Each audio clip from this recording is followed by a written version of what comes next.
Chemical है।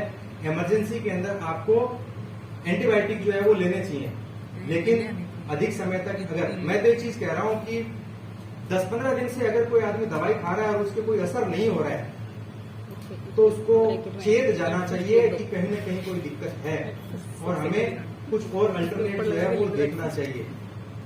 लंबे समय तक देखिए, जो भी दवाइयां आप लोग खा रहे हो ना, वो सारी की सारी आपको एक बीमारी दे रही है। आपने कफ सिरप पी, कफ सिरप पीते ही आपको अस्थमेटिक जो है उसकी समस्या अपने आप ही हो जाएगी, कुछ भी करने की जरूरत नहीं है।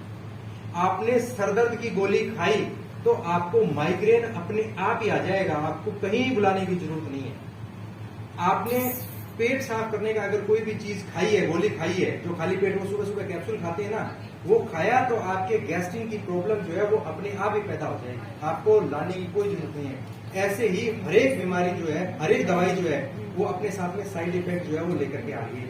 रही बात स्टेरॉइड की, डॉक्टर के पास में जो है वो एक दूसरा हथियार स्टेरॉइड होता है। स्टेरॉइड आपके कहीं खाने के टाइम पर तो नहीं आ गया, आपने खाना खा लिया ना सबने, या मैं आपका टाइम जो है वो स्किप कर रहा हूँ,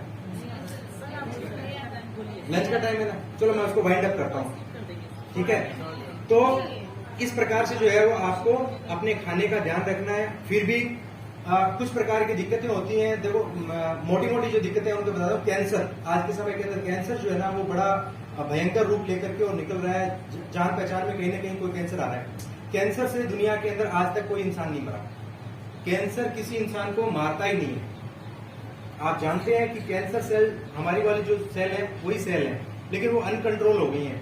एक तो डर से आदमी मर जाएगा, दूसरा उसका जो ट्रीटमेंट है उससे आदमी मर जाएगा, क्योंकि ट्रीटमेंट के दौरान जो है वो सेल को डेड कर दिया जाता है। सेल जब डेड हो जाती है, क्योंकि कैंसर सेल को मारना है तो कैंसर सेल अकेली नहीं मरेगी, दूसरी वाली सेल भी मरेगी।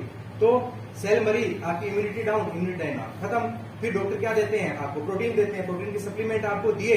तो कैंसर सेल जो है वो पहले तो डिपेंडेंट थी आपके जो सांस ले रहे हो उसकी ऑक्सीजन के ऊपर, लेकिन वहां वो ऑक्सीजन से अपनी डिपेंडेंसी हटा करके और ग्लूकोज के ऊपर ले आती है। तो इस समय अगर कोई कैंसर का पेशेंट है तो उसको ग्लूकोज से अपनी डिपेंडेंसी जो है वो हटवानी होगी और उसको डेयरी प्रोडक्ट और चीनी से बनी हुई चीजें जो है ना वो इमीडिएटली बंद करवा देनी चाहिए। उसकी चीनी और चीनी से बनी चीजें, डेयरी प्रोडक्ट और प्रोटीन के सप्लीमेंट किसी कैंसर पेशेंट को नहीं दिए जाने चाहिए।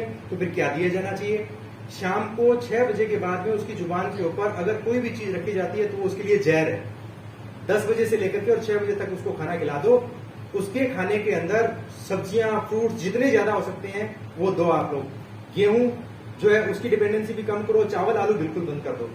फिर भी अगर कहीं इस प्रकार का कोई इश्यू आपके सामने आता है, कोई क्रिटिकल पेशेंट, किसी भी प्रकार का लाइफस्टाइल का कोई क्रिटिकल पेशेंट आपकी नजर में है, नहीं समझ में आ रहा है, डॉक्टरों से परेशान है, आप मेरी बात करवा सकते हो। मैम के पास भी नंबर है, मेरे नंबर जो है वो कहीं ना कहीं आपको मिल जाएंगे।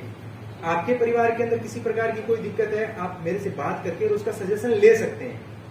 कभी भी आप मेरे से बात कर सकते हैं, क्योंकि टाइम का थोड़ा सा इश्यू है और आपको भी खाना खाना है और मेरे को भी जाना है। इसलिए जब भी कभी नेक्स्ट टाइम मिलने का मौका मिलेगा मैं आपको और बताऊंगा, ठीक है। कम कह पाया हूं, लेकिन जो आशा करता हूं कि जो कहा है उसको आप आगे जो है अपने बच्चों को, अपने परिवार को उसके अंदर इम्प्लीमेंट करने की कोशिश करेंगे और जो रह गया उसको फिर कभी जो है वो अपन पूरा करें। हाँ।